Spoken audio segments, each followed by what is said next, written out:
कान्ताय कल्याण निधये निधयेत्तिनाम् श्रीवेङ्कटनिवासाय श्रीनिवासाय मङ्गलम्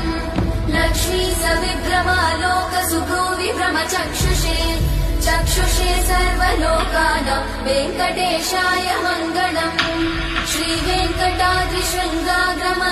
श्रीवेङ्कटाद्रिशृङ्गाग्रमङ्गलाभरणाङ्गये मङ्गलानां निवासाय श्रीनिवासाय मङ्गलम् सर्वावयव सौन्दर्य सम्पदा सर्वचेतसाम् सदा सम्मोहनायास्तु वेङ्कटेशाय मङ्गलम् नित्याय निरवध्याय सत्यानन्द चिदात्मने सर्वान्तरात्मने श्रीमद् वेङ्कटेशाय मङ्गलम् स्वतः सर्वविदे सर्वशक्तये सर्वशेषिने सुलभाय